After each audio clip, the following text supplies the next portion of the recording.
podcast de l'association ADICAR. Je vous présente ce matin l'histoire de la chirurgie cardiaque.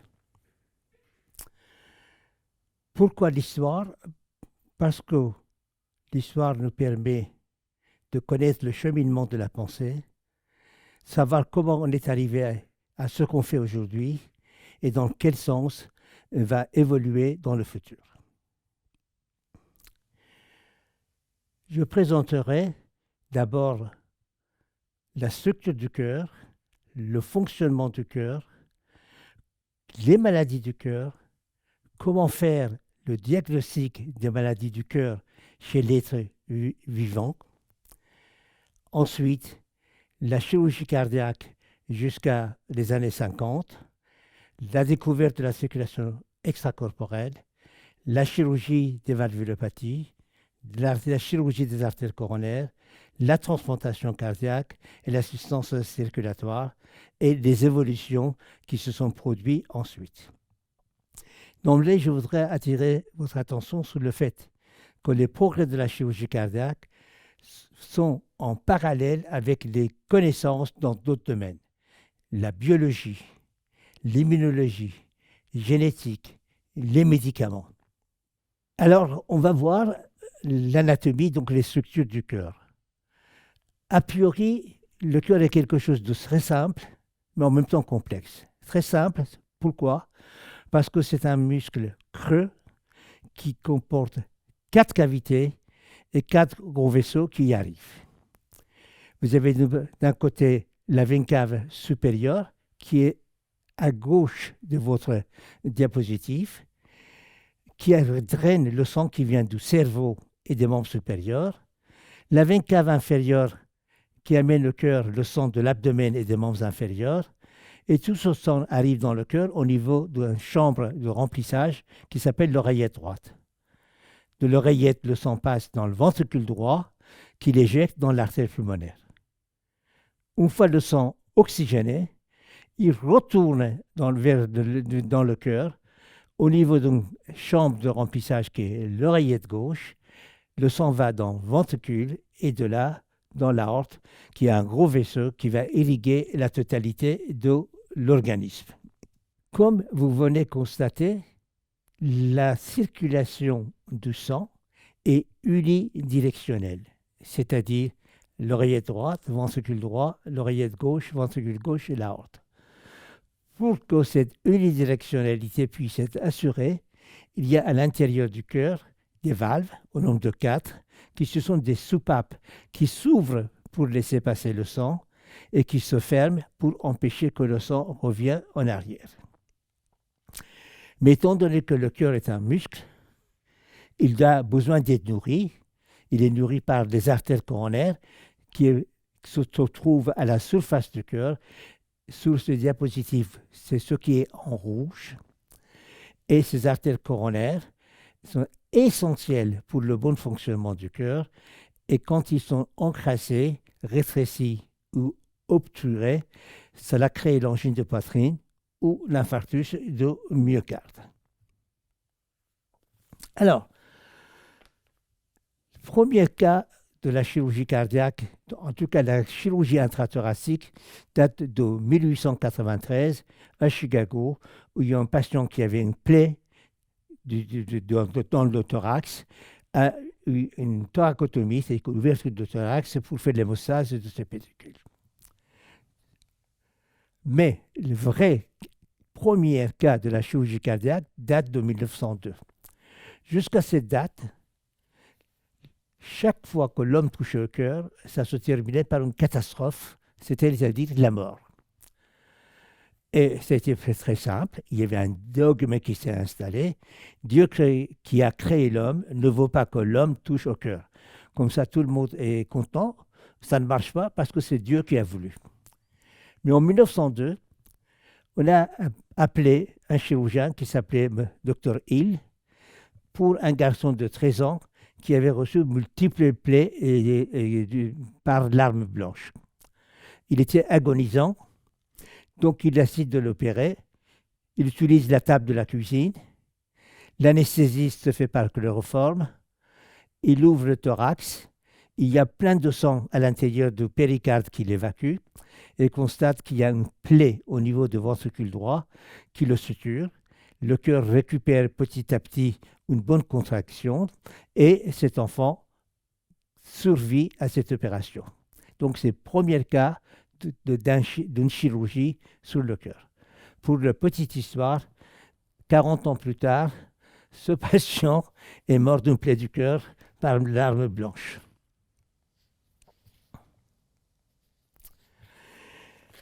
Alors,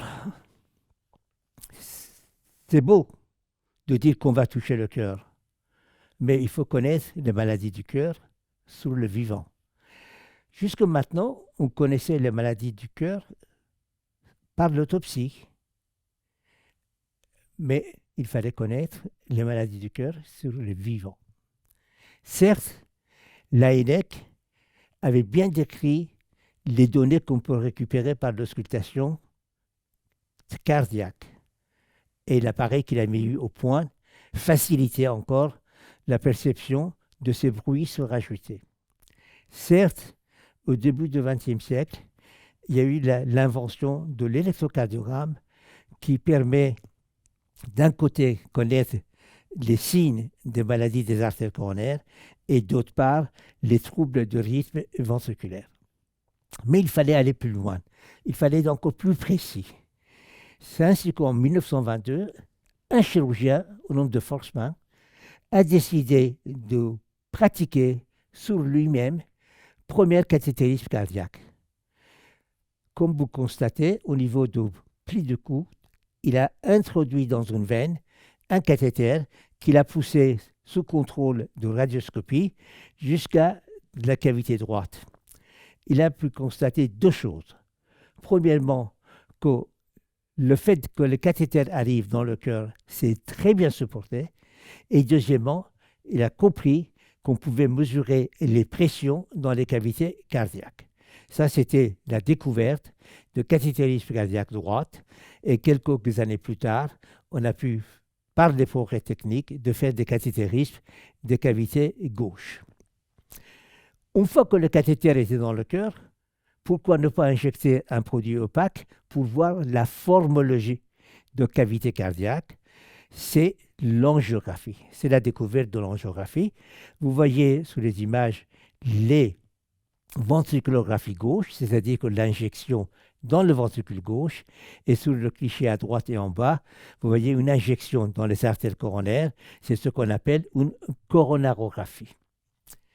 Mais il s'agit là des explorations invasives qu'on ne peut pas répéter trop souvent. Or, le progrès de l'informatique a permis d'utiliser les ultrasons pour voir les structures intracardiaques. C'est ce qu'on appelle l'échocardiographie. Vous constatez qu'on voit parfaitement bien les valves intracardiaques, on voit les ventricules, on voit les oreillettes, et surtout, cet examen peut être répété chaque fois que nécessaire. Alors, où est la chirurgie? Jusqu'à 1950, on a fait des tentatives. Beaucoup d'échecs, peu de succès, mais ces succès permettaient de savoir qu'il y a un espoir. C'est M. Trendelenburg qui, en 1907, a proposé à cœur battant d'aller ouvrir l'artère pulmonaire et retirer des caillots qui sont dans les artères pulmonaires, c'est-à-dire désobstruer et traiter les embolies pulmonaires. Le premier succès date de 1924. On a essayé par des techniques non introduites dans le cœur de traiter les rétrécissements des valves. Ça n'a pas très bien marché non plus.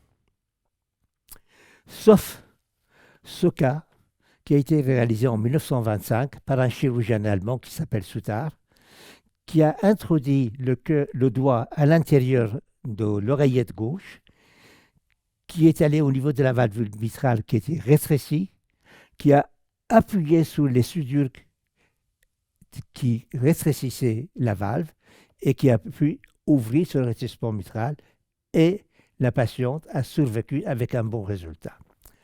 Et quand quelques dizaines d'années plus tard, on a interrogé ce chirurgien pourquoi il n'a pas à répéter cette opération, il a dit pour une raison très simple, c'est que les cardiologues n'ont jamais cru à cette opération et je n'ai pas eu l'occasion d'avoir d'autres patients à opérer. Cette opération a été relancée après la Deuxième Guerre mondiale par un chirurgien américain au nom de Bayer, qui, contre l'avis de son administration, qui lui avait interdit de faire cette opération, a réalisé une valvulotomie mitrale au doigt, c'est-à-dire qu'il a, comme M. Soutal, introduit le doigt dans l'oreiller gauche et a ouvert le rétrécissement mitral. Quelques années plus tard, en 1953, un chirurgien français, Charles Dubos, a inventé un dilatateur, c'est la partie métallique que vous voyez, qui permet de l'introduire et de le mettre dans l'orifice mitral, et l'ouverture de ce dilatateur permet d'ouvrir le rétrécissement mitral. Cette intervention que l'administration voulait interdire, cette opération auquel les cardiologues ne croyaient pas, a été dès lors réalisée à des millions de fois à travers le monde et des patients ont pu bénéficier de cette technique. En ce qui concerne la chirurgie valvulaire avant la circulation extracorporelle, les tentatives ont été faites, mais qui ne donnaient pas de bons résultats. Mais pendant cette période, avant qu'on trouve la circulation extracorporelle, les chirurgiens ont essayé de traiter les lésions qui étaient autour du cœur. Parmi ces lésions, il faut noter la persistance du canal artériel. Dans la vie fœtale, étant donné qu'il n'y a pas de respiration du fœtus, il y a un canal entre l'aorte et l'artère pulmonaire, que vous voyez ici, qui permet le sang de l'aorte aller dans l'artère pulmonaire. À la naissance, dès le premier cri, ce tuyau devient inutile et habituellement, il faut 1 semaine à 10 jours pour que ça soit obstrué.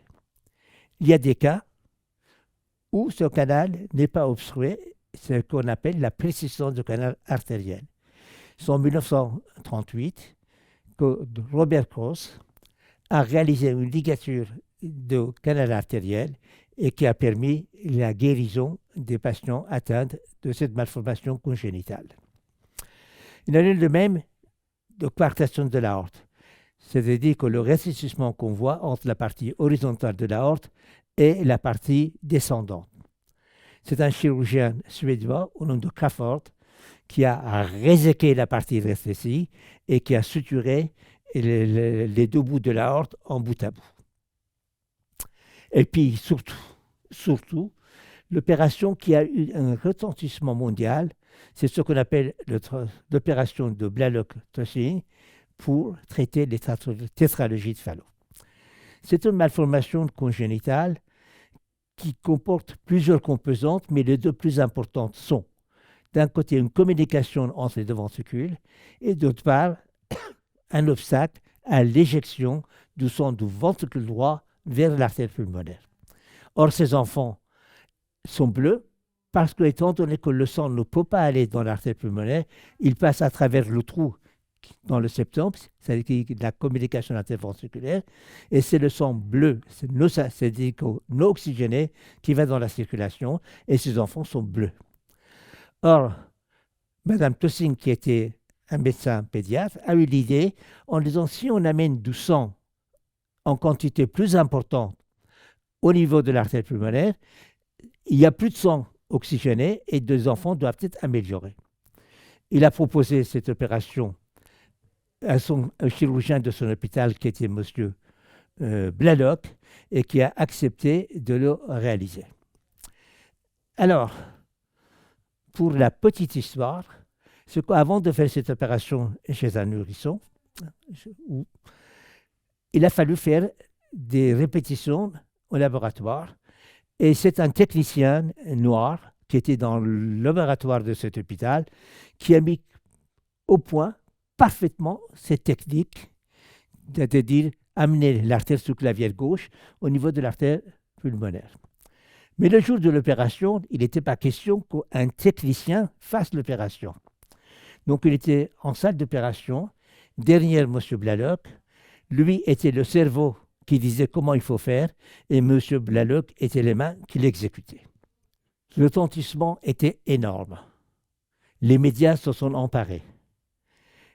De 4 coins du monde, les avions amenaient des enfants bleus à Baltimore et qui revenaient roses. À Paris, le professeur Dallène, qui était chef de service de chirurgie à l'hôpital Broussais, a eu l'idée de réaliser cette intervention. Et il a invité M. Blalock de venir à Paris pour faire une démonstration. Mais une fois M. Blalock à Paris, un problème imprévu est survenu. Blalock ne parlait pas de français et M. Dallène ne parlait pas l'anglais.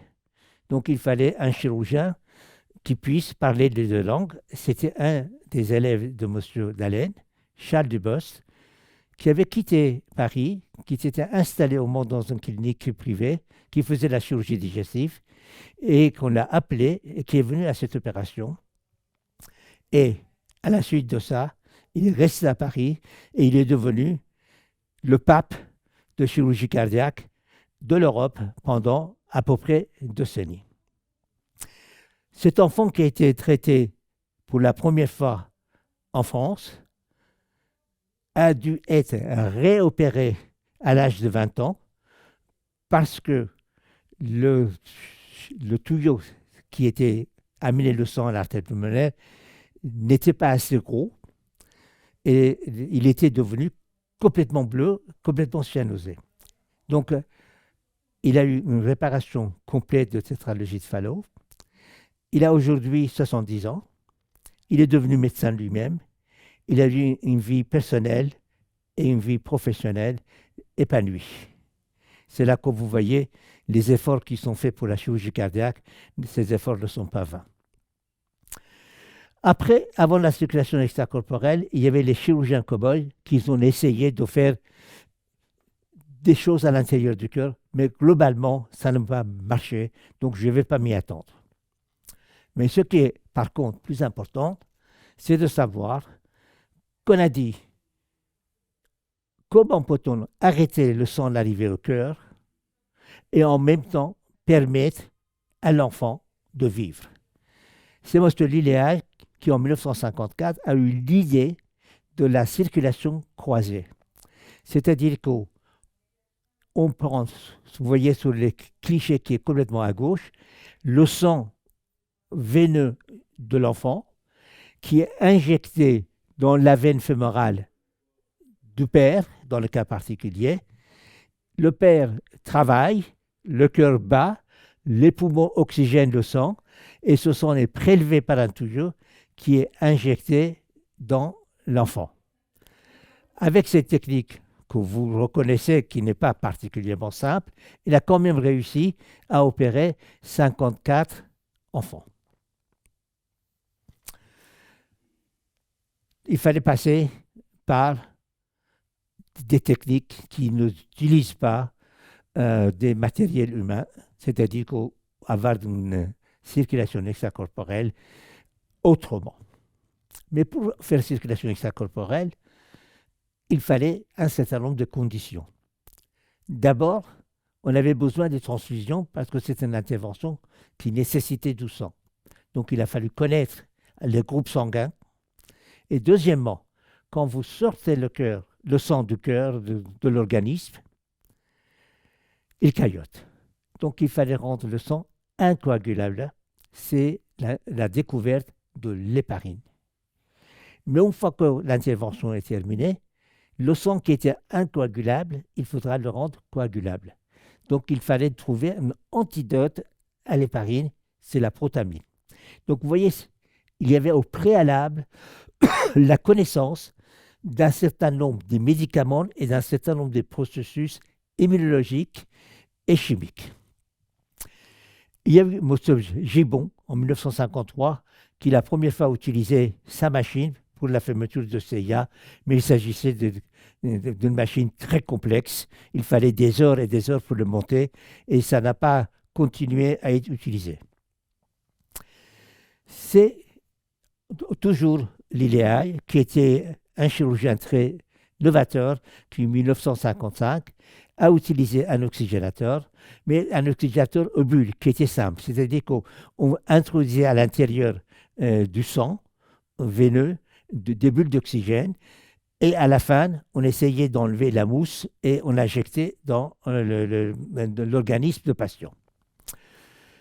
Il y avait une technique qui était beaucoup plus élégante, qui a été mise au point par les deux médecins qui sont Kay et Cross, qui utilisent les disques rotatifs, mais cette technique nécessitait au moins 3 litres de sang pour remplir la machine, ce qui n'est quand même pas une technique aisée.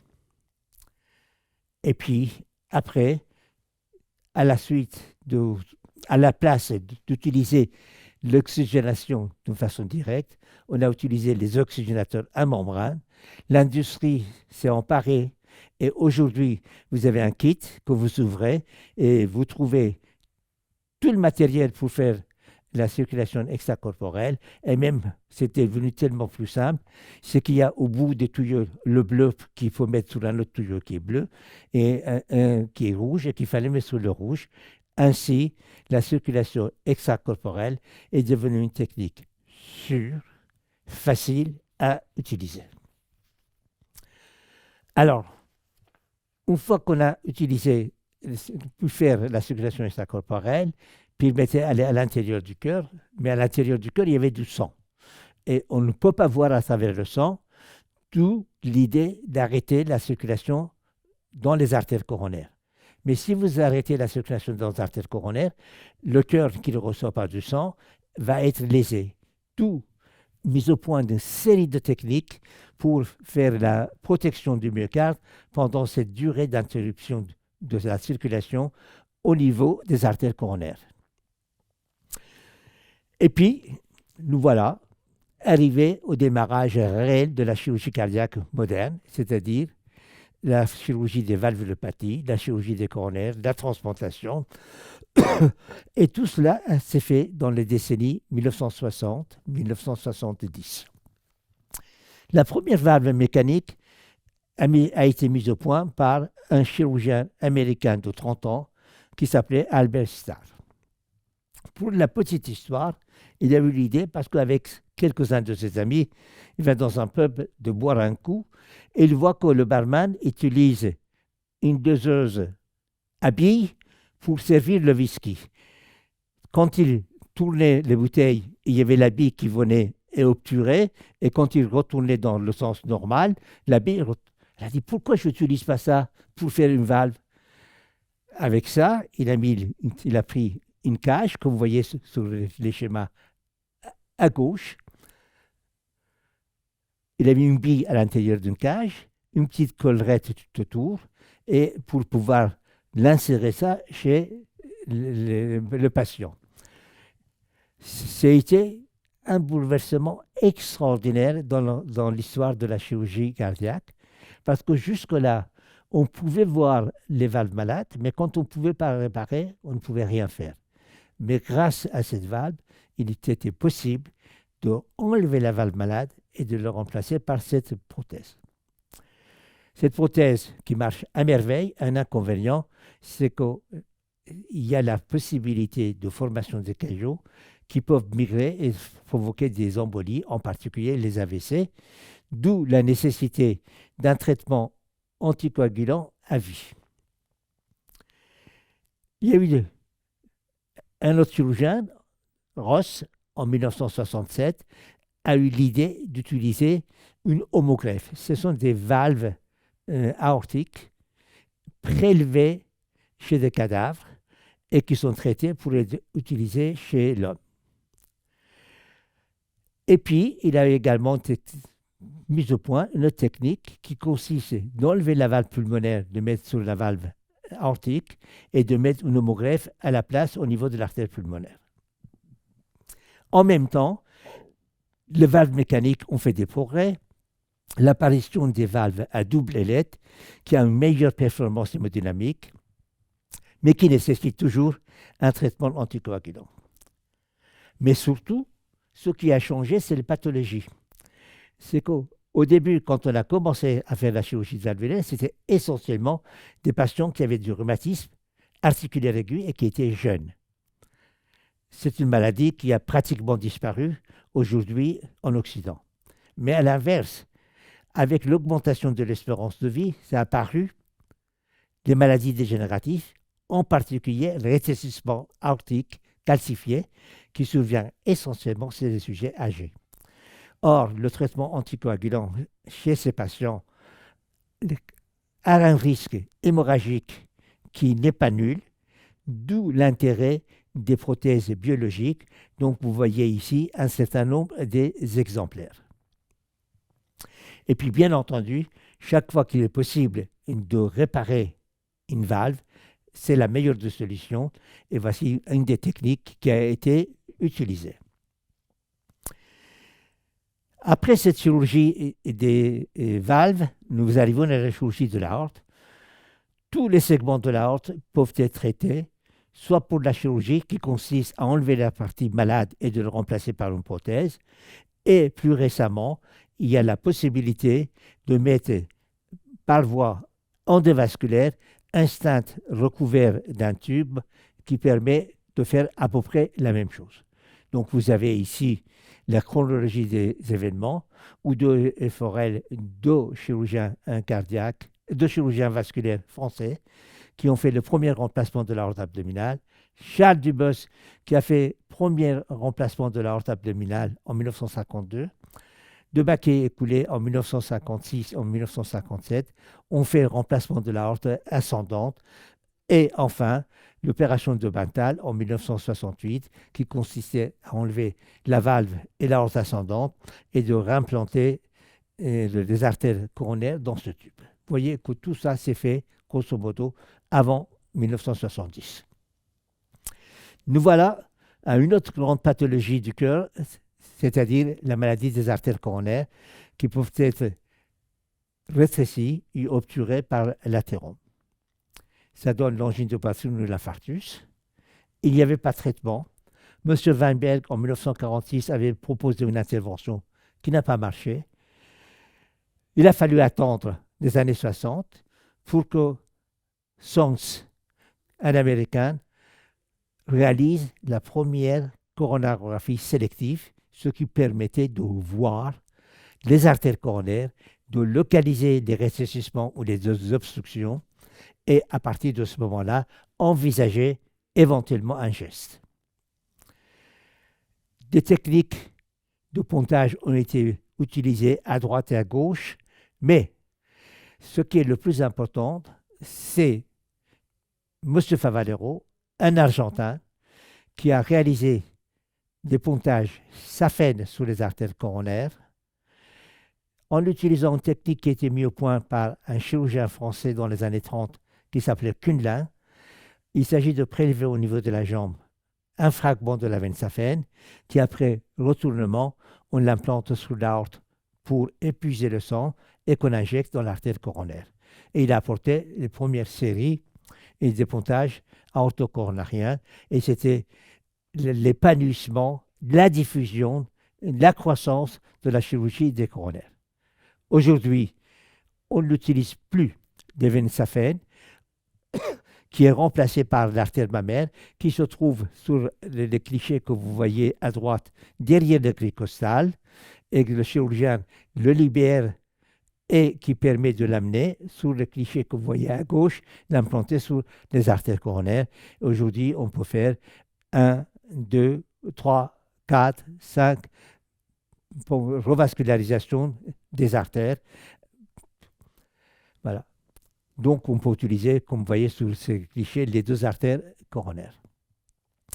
Et puis, à peine cette chirurgie épanouie et diffusée qu'en 1977, un radiologue suisse au nom de Gronzik a eu l'idée d'introduire une sonde munie d'un ballonnet à son extrémité, de le mettre en regard d'un rétrécissement de l'artère coronaire et de gonfler le ballonnet. Et comme vous voyez sur le cliché qui est complètement à droite, vous voyez que le rétrécissement a disparu. C'est la naissance de l'angioplastie des artères coronaires. Et quelques années après, c'est Pouel, un cardiologue de Toulouse, a mis au point des stents pour que les récidives, les resténoses puissent être diminuées. Enfin, on arrive à la transplantation cardiaque qui était le rêve de l'humanité. Donc, dans ce tableau d'Angelico qui décrit le miracle de Saint-Côme et Damiens, vous voyez une transplantation qui a été faite au niveau de la jambe. Mais pour arriver à la transplantation, il a fallu 70 ans. Il fallait d'abord apprendre à suturer. C'est le prix Nobel, Alexis Carrel, qui, en allant regarder les ouvrières de Soieries de Lyon, a appris à coudre les vaisseaux. Après, il a fallu Medaver, qui a un deuxième prix Nobel, qui, en réalisant des greffes de peau sur les animaux, de mettre en évidence le phénomène du rejet. Et un troisième prix Nobel, Jean Dosset, qui a démontré que ces rejets sont dus au système HLA. Donc, 2 Français, un Américain, 3 prix Nobel qui ont fait le travail biologique, le travail de fondamental pour arriver à ce stade, c'est-à-dire Norman Shumway, qui a décrit la technique de transplantation cardiaque. Cette technique est très simple. Il s'agit d'enlever le cœur malade et de le remplacer par un cœur qu'on a prélevé chez un donneur qui est décédé de mort cérébrale. Il a fallu oser. C'était le cas de Christian Bernard, qui en décembre 1967 a réalisé la première transplantation cardiaque humaine au Cap. C'est Christian Cabrol qui a fait à Paris la première transplantation cardiaque en Europe. Et nous avons fait la première transplantation jumelée de cœur et de rein en 1969. Coulet, en 1968, a fait une première transplantation cœur-poumon avec un résultat décevant. Les transplantations cardiaques ont été effectuées dans la quasi-totalité des pays du monde qui faisaient la chirurgie cardiaque, mais les résultats étaient décevants et ça a été éliminé, abandonné, sauf par 2 équipes, l'équipe de Shumway et l'équipe de la Pitié-Salpêtrière, qui ont cru à la transplantation cardiaque, qui ont persévéré et l'avenir leur a donné raison. Mais il fallait une troisième chose, le hasard. Le hasard, c'est M. Borel, qui est un biologiste qui travaillait chez Sandoz et qui, au cours de ses vacances en Norvège, il va chercher des champignons pour essayer de trouver un nouveau antibiotique. Il trouve un produit qui est un antibiotique qui marche mal. Il met ça dans son laboratoire et par une erreur de manipulation, il constate que ce produit avait un rôle immunosuppresseur. Il a persévéré dans ses recherches, il a mis au point cyclosporine qui a transformé le pronostic de transplantation cardiaque. Dès lors, une panoplie de médicaments anti-rejet ont été créés et que la transplantation cardiaque est devenue quelque chose. Je vais reprendre. Et la transplantation cardiaque est devenue routinière. Ainsi, en 1981, l'équipe de Shumway a réalisé avec succès première transplantation cœur-poumon, et ça grâce à ce cyclosporine. Nous avons effectué également en Europe première transplantation cœur-poumon, et le nombre de transplantations à travers le monde n'a cessé que d'augmenter. Et aujourd'hui, on effectue en France un peu plus de 400 transplantations cardiaques par an. ce schéma que je ne commente pas pour montrer les processus immunologiques qui fait le rejet et comment ces médicaments peuvent inhiber ce processus immunologique. Mais il y a des patients qui ne peuvent pas être transplantés, ou à l'inverse, des patients qui ne peuvent pas attendre pour avoir un greffon, d'où l'idée d'un cœur artificiel ou d'une assistance circulatoire. Vous avez à l'extrémité à gauche un cœur artificiel de Jarvik qui est intracorporel. Au milieu, vous avez un cœur artificiel qui est extracorporel et que les deux ventricules artificiels se trouvent au niveau de l'abdomen. Et comme vous pouvez constater, les consoles qui font fonctionner ces cœurs elles sont extrêmement volumineux et que les patients pratiquement n'ont pas d'autonomie. D'où l'idée d'utiliser des assistances circulatoires en utilisant des machines qui récupèrent le sang au niveau du ventricule malade et qui l'injectent au niveau de l'aorte.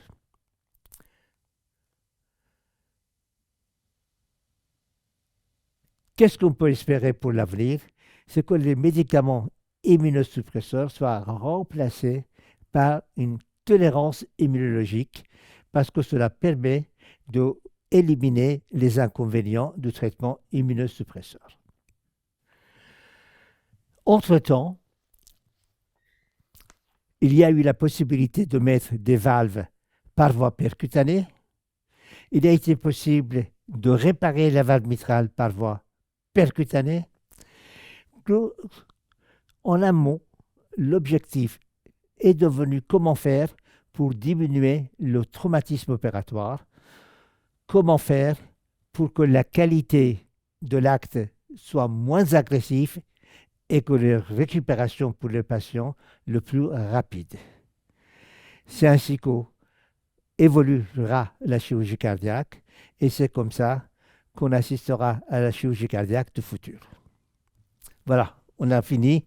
Cette histoire, ce récit, sera exposé en plusieurs épisodes, comme les séries, et qui seront mis sur le site de l'ADICAR, l'association que vous connaissez bien, et vous pouvez regarder un épisode ou la totalité, chaque épisode étant en soi autonome.